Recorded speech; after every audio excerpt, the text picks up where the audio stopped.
നമസ്കാരം.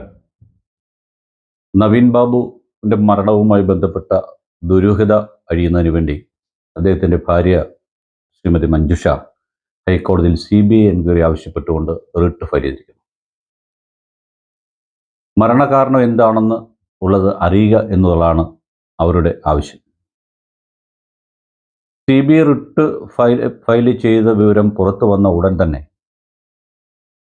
അതുവരെ അവരുടെ വീടുകളിൽ കയറിയിറങ്ങി ഇരുന്ന പലരും, അവരുടെ നേതാവുമൊക്കെ CBIക്ക് എന്താ കൊമ്പുണ്ടോ, CBI കൂട്ടിൽ കിടക്കുന്ന തത്തയാണ് എന്നൊക്കെ പറഞ്ഞ് വാർത്തയുമായി മുമ്പോട്ട് വരുന്നു.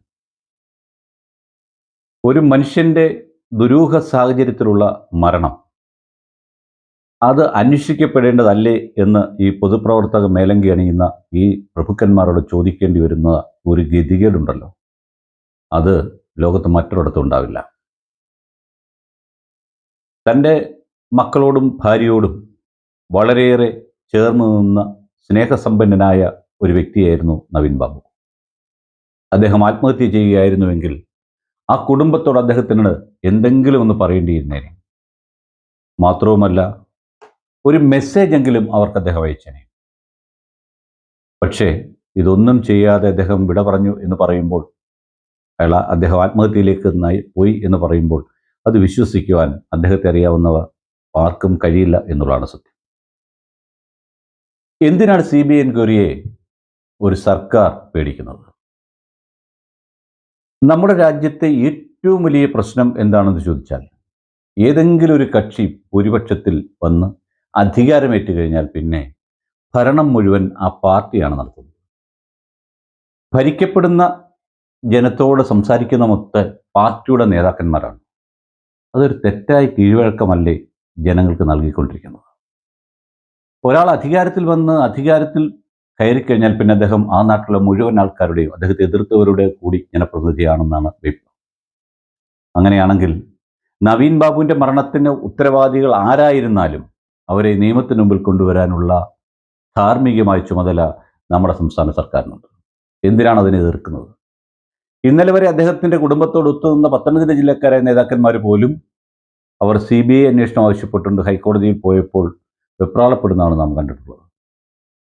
വരട്ടെ പുറത്തേക്ക്, ആ രഹസ്യങ്ങളൊക്കെ വരട്ടെ. ADM-നെ കുരുക്കിയ പ്രശാന്തൻ ആരുടെ ബിനാമിയാണെന്നുള്ള വിവരങ്ങളൊക്കെ ജനം അറിയട്ടെ. എന്തായാലും ഇത്രയൊക്കെ ഉണ്ടാക്കിയെടുത്തല്ലേ ജനം. അതൊക്കെ അറിയുന്നത് ഇവർക്കെന്താ ഇത്ര ബുദ്ധിമുട്ട്? ഏത് കേസിൽ CBI എൻക്വയറി വന്നാലും ഈ നടപടി എന്താണ്? എന്നാൽ പിന്നെ കേരള പോലീസിലെ സ്വതന്ത്രമായി വിട്ട് കേസ് അന്വേഷിപ്പിക്കുക, അതിനെന്താ തയ്യാറാവാത്തത്? TP ചന്ദ്രശേഖരൻ്റെ മരണത്തിന് അന്വേഷണം നടന്നപ്പോൾ ഗവൺമെൻറ് ആ അന്വേഷണ ഉദ്യോഗസ്ഥന്മാർക്ക് ആവശ്യത്തിനുള്ള സ്വാതന്ത്ര്യം നൽകിയതുകൊണ്ടാണ് അവർക്ക് കുറേ പേരെങ്കിലും പിടിച്ചകത്തിടാൻ സാധിച്ചത്. അതിൻ്റെ ഉന്നതതല ഗൂഢാലോചനയിലേക്ക് പോകുന്ന സമയത്ത് നാം കണ്ടതാണ് സെക്രട്ടേറിയറ്റ് വളഞ്ഞു കിടന്ന ആൾക്കാരൊക്കെ ഓടിപ്പോകുന്നതും സമരം പിൻവലിക്കുന്നതും.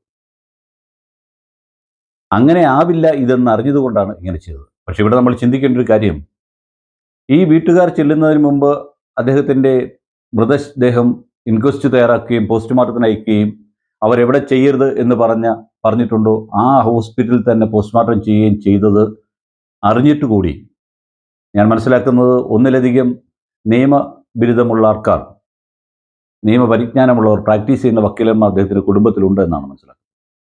അവരാരും തന്നെ ഈ ബോഡി റീപോസ്റ്റ്മോർട്ടം ചെയ്യുന്നതിന് വേണ്ടി വെച്ചിരുന്നില്ല, അല്ലെങ്കിൽ പത്തനംതിട്ട കൊണ്ടുവന്നിട്ട് റീപോസ്റ്റ്മോർട്ടം ചെയ്തില്ല.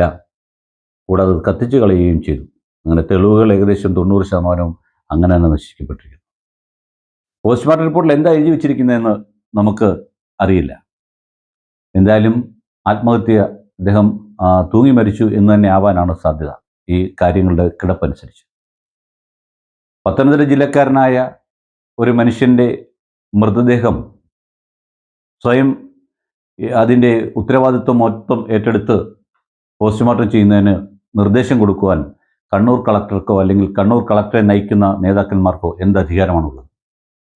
ഈ ലോകത്ത് എന്ത് സംഭവിച്ചാലും അതിൻ്റെ എല്ലാ അധികാരം ഈ പാർട്ടിയിലാണോ നിക്ഷിപ്തമായിരിക്കുന്നത്? ഞാൻ കഴിഞ്ഞ വീഡിയോയിൽ സൂചിപ്പിച്ചതുപോലെ അന്നത്തിന് ഉപകരിക്കാത്ത ഇത്തരം പ്രസ്ഥാനങ്ങൾക്ക് എന്ത് വിലയാണ് നമ്മൾ നൽകേണ്ടത്? ആത്മരോഷം കൊണ്ട് പൊളിയുന്ന ഒരുപറ്റം ആൾക്കാർ കേരളത്തിലുണ്ട് എന്നെനിക്കറിയാം. പക്ഷെ അവരൊക്കെ തന്നെ രഹസ്യമായി മാത്രമേ ഇത് പറയുന്നുള്ളൂ. ഒരു നാട്ടിൽ ഒരാൾ മരിച്ചാൽ ആ മരണത്തിൽ ദുരൂഹതയുണ്ടെങ്കിൽ ആ മരണത്തിന് കാരണക്കാരായവരെ കണ്ടെത്തി നിയമത്തിന് മുമ്പിൽ കൊണ്ടുവന്ന് അവർക്ക് നിയമപരമായ ശിക്ഷ വാങ്ങിക്കൊടുക്കുവാനുള്ള ധാർമ്മിക ഉത്തരവാദിത്വം സംസ്ഥാന സർക്കാരിനുണ്ട്. അതിൽ നിന്ന് എന്തിനാ സർക്കാർ ഒളിച്ചോടുന്നത്? സർക്കാർ തങ്ങളുടെ കർത്തവ്യം നിർവഹിക്കുവാൻ തയ്യാറാകാതെ വരുമ്പോഴാണ് ജനങ്ങൾക്ക് കോടതിയെ സമീപിക്കേണ്ടി വരുന്നത്. അങ്ങനെ ഒരു അവസ്ഥയിൽ എന്തിനാണ് ഇങ്ങനെ ആ ഏജൻസിയെ കുറ്റം പറഞ്ഞ് നടക്കുന്നത്? കുറ്റവാളിയല്ലാത്ത ഒരാൾ എന്തിനാ വെപ്രാളപ്പെടുന്നത്? CBI വന്ന് അന്വേഷിക്കട്ടെ, സത്യം കണ്ടുപിടിക്കട്ടെ. ഇനി അതല്ല ആത്മഹത്യയാണെന്ന് തന്നെ കണ്ടുപിടിക്കട്ടെ. ആ വീട്ടുകാരുടെ, ആ മഞ്ജുഷയുടെ, അദ്ദേഹത്തിൻ്റെ മക്കളുടെ ഒക്കെ സംശയത്തിന് അറിവ് വരുമല്ലോ. അവരുടെ ശിഷ്ടകാലം അവർക്ക് തങ്ങളുടെ അച്ഛൻ ആത്മഹത്യ തന്നെ ചെയ്തതാണെന്ന് മനസ്സിലാക്കാമല്ലോ. അതിനിടയിൽ പിന്നെ പല ചാനൽ ചർച്ചയിലെ സിംഹങ്ങൾ എന്ന് പറയുന്ന ആൾക്കാർ വന്നിട്ട് പറയുന്നത് കേട്ടു, അത് സിദ്ധാർത്ഥൻ്റെ മരണം കണ്ടില്ലേ? സിദ്ധാർത്ഥൻ്റെ മരണത്തിൽ ഇതാ സംഭവിച്ചത്. തെളിവുകൾ മുഴുവൻ നശിപ്പിച്ച് തൂത്ത് കഴുകി വെച്ചു കൊടുത്തിട്ടതിന് ശേഷമാണ് CBI എൻക്വയറിക്ക് അന്നും സർക്കാർ തയ്യാറായത്. അങ്ങനെ എത്ര മരണങ്ങൾ, ദുരൂഹ സാഹചര്യത്തിലുള്ള എല്ലാ മരണങ്ങളും അന്വേഷിക്കപ്പെടേണ്ടത് തന്നെയാണ്. അതിന് സർക്കാർ എന്തിനാണ് ഇങ്ങനെ വേവലാതിപ്പെടുന്നതെന്ന് ആണ് നമുക്ക് മനസ്സിലാക്കാത്തത്. എന്തോ ഒന്ന് ആർക്കൊക്കെയോ ഒളിപ്പിക്കുവാനുണ്ട് എന്നുള്ളതാണ് സത്യം. എന്തോ ഒന്ന് ഇവരുടെയൊക്കെ ചുറ്റിലും ഉണ്ട് എന്നാണ് നമ്മൾ മനസ്സിലാക്കേണ്ടത്. ഒന്നുമില്ലായ്മയിൽ വന്ന് കോടികളുണ്ടാക്കി ആ കോടികൾക്ക് മേൽ കിടന്ന് വിഹാര താണ്ഡവമാണ്ടുന്ന നമ്മുടെ ഈ സാറന്മാർ, ഈ പ്രഭുക്കൾ, ഇവരുടെയൊക്കെ പിന്നിൽ പല പല കഥകളുണ്ടാകും. ആ കഥകൾ പുറത്തു വരാതിരിക്കാൻ വേണ്ടിയാണ് ഇവർ ഈ CBI എൻക്വയറിയെ ഭയക്കുന്നു അല്ലെങ്കിൽ എതിർക്കാനുള്ള കാരണം തേടിയല്ല, ഇവരുടെ നന്മയോ ഇവിടെ നിലനിൽപ്പല്ല നമ്മുടെ പ്രശ്നം. ദുരൂഹ സാഹചര്യത്തിൽ മരിച്ച നവീൻ ബാബുവിൻ്റെ കുടുംബത്തിന് നീതി ലഭിക്കുകയാണ് ആവശ്യം.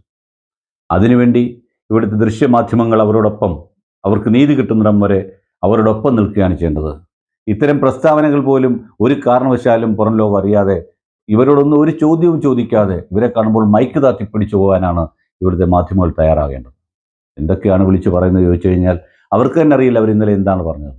എന്തിന് പിന്നെ ഇവരൊക്കെ ആ വീടുകളിൽ പോയി ആ വീട്ടിൽ കഥ കടച്ചിട്ട് സംസാരിച്ചു? കഥ കടച്ചിട്ട് ഇവരോട് സംസാരിച്ച് ഭീഷണിയാണെന്നല്ലേ നമുക്കിപ്പോൾ തോന്നുന്നത്. എന്തായാലും അന്വേഷണത്തിന് CBI വരട്ടെ, ശരിയായ സത്യം പുറത്തു വരട്ടെ. ഇനിയും ഒരു നവീൻ ബാബുവും ഇങ്ങനെ മരിക്കപ്പെടാതിരിക്കട്ടെ. അതിനുവേണ്ടി നമുക്ക് ആത്മാർത്ഥമായി ശ്രമിക്കാം. നന്ദി, നമസ്കാരം.